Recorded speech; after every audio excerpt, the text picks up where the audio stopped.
In this video, you'll learn 7 tweaks that we made to our e-commerce business that made a huge impact to our bottom line.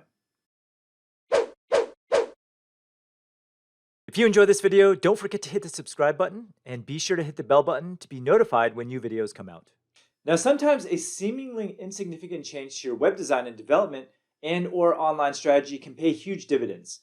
And in many cases, the answer to improving your sales requires very little effort to implement. Now, in this video, I'm going to discuss some simple tweaks that we made to our website that had a dramatic impact on our sales. Now, before I get into the guts of what we did, I just want to stress the importance of obtaining quality metrics for your website. It is especially vital that you accurately track the way a customer navigates through your online store. Do they leave your website from a particular page? Are they having problems finding a particular product? As long as you have a way to evaluate how your customer interacts with your products and website, you can spot and make changes to allow them to find your products faster and easier. Now, the information that you gather will allow you to make small tweaks to improve the customer experience. And here are just some of the little things we implemented that helped out our store sales significantly. So the first thing that we did is we improved our on-site search. Now, because our store is pretty small and our hierarchy of products do not go very deep, I actually never really devoted many cycles towards our internal on-site search engine. Once someone found us on Google, Yahoo, etc., I didn't think that customers actually used the search feature on our website much at all. But once I started paying attention to our on-site web analytics, the data indicated otherwise. And it turns out that 1/3 of our visitors use our product search bar at some point during our visit. And the huge stat that stood out to me was that almost 70% of visitors left immediately after executing a single search query on our on-site search engine. In fact, our search results page was one of the top exit pages on our shop. Now, while this exit percentage initially seemed a little bit high, I never really thought much of it. And why? Because we get a ton of random search visitors from the web, I assumed that most of them were simply looking for products that we didn't carry. In any case, I had some free time one day, so I decided to investigate this a little bit further. And by manually typing in some of the exact same customer queries that I was seeing on the site, I discovered that most of these searches returned 0 results when they actually should have returned relevant products.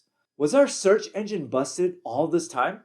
Now, I tried other searches to make sure, but strangely enough, the searches that I entered were always successful. Why were the customer searches busted and not mine? And the answer turned out to be very simple. A long time ago, when our server was underpowered, I limited the scope of our search in order to reduce CPU usage. Essentially, I nerfed our search so that I only searched for product titles and not the descriptions. Therefore, searches for mother of the bride or father of the bride returned no matches. And as soon as I switched the search to include all of the product descriptions, the exit rate for all of our searches went way down. Anyway, once I went down the search rabbit hole, I decided to do a major overhaul of our entire on-site search engine.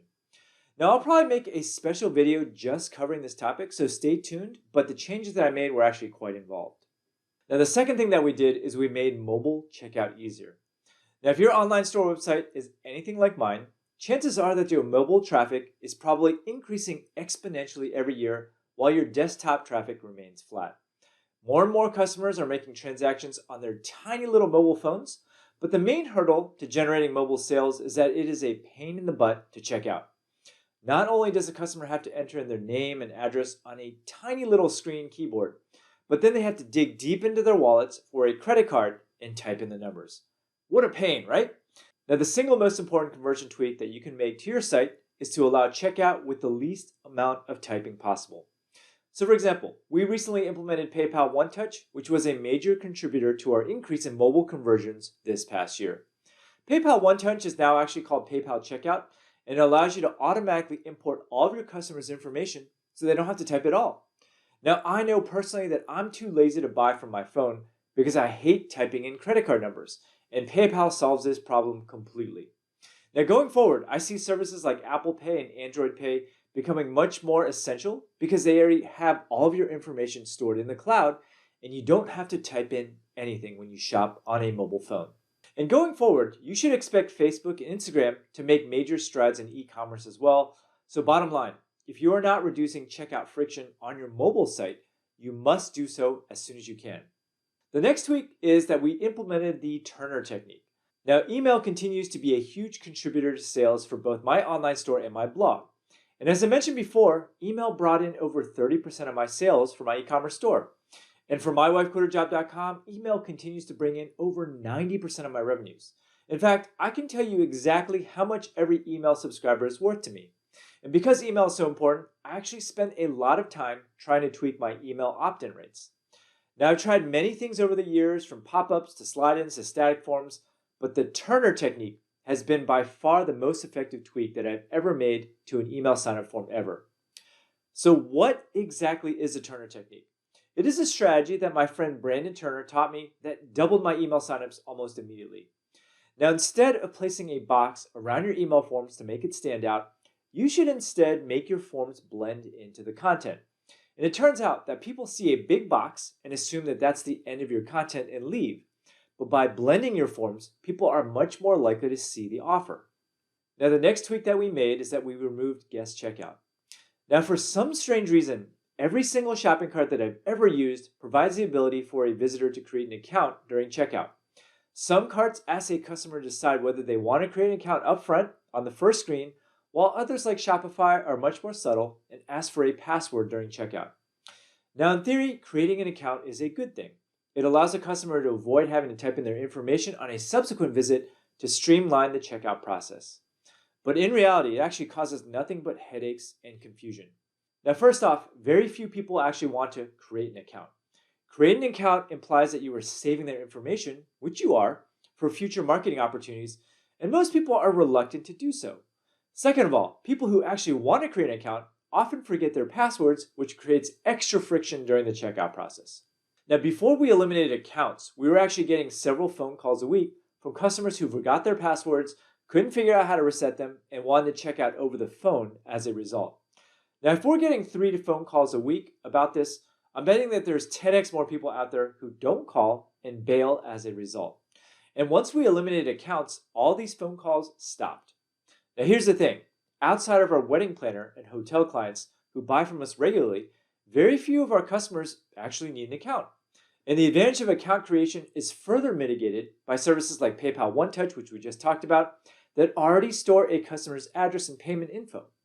Now, for our B2B clients who actually need accounts, we manually create them and send them an easy-to-remember password. Anyway, if you haven't done so already, you may want to consider removing account creation from your shop entirely, as it will reduce your support load. Now, the next tweak that we made was we added a pull-in item. Now, I actually got this tip from a sales book that I read, so I take no credit for this one. But in a nutshell, the basic concept is to include a popular product in your lineup at a very attractive price. And customers are going to be drawn in by this one item, and then you can cross-sell them additional items on their way to checkout. Now, in all of our major product categories, we started by inserting one item at rock bottom prices. And we found that while some customers just purchased the cheap item and then left, the majority of them actually ended up buying other products at higher margins. Sure, we don't make that much profit on these drawn items, but we found that our overall order size increased significantly. And I think this tactic works because psychologically, the customers feel as though that they can buy more because they are getting such a good deal on something else. The next tweak that we made was we added a flexible return policy. Now, when my wife and I first considered adding a flexible return policy, I thought to myself, why would I ever want to deal with people wanting to make returns? But just as an experiment, we decided to give it a shot. And who would have guessed that by adding a return policy would actually make customers want to buy more? The increase in order size was the most evident thing when taking customer orders over the phone. So for example, the customer might ask, "Hey Steve, we need to get more cocktail napkins for our engagement party, but we aren't exactly sure how many people are coming. I don't want to buy too many or too little." And now, with the return policy, I would have the flexibility to say, don't worry about it. Just buy as many napkins as you need, assuming everyone comes, and then just return whatever you don't use. Now, 90% of the time, the returns are never sent back to us. And I think that customers just want the security of being able to return something, but they really do act on it. And especially if you sell quality products, you got nothing to fear in accepting returns. Now, the next tweak that we made is we added shipping incentives. Now, this is actually the final thing that we added, but shipping incentives work. Now, for all orders over $75, we started offering free ground shipping anywhere. And early on, I was actually skeptical of this tactic, but sure enough, we started getting orders for just over $75. And when I observed the shopping patterns of random customers, I would sometimes find them hunting around the site for just one more item to put them over the edge. Now, the simplest way to increase your sales is by placing the free shipping threshold 15 to 20% above your average order size. Now, the key to find the right tweaks to make to your business is to experiment and analyze the effect on your top line. But this can only be done if you instrument your website so that accurate statistics can be recorded.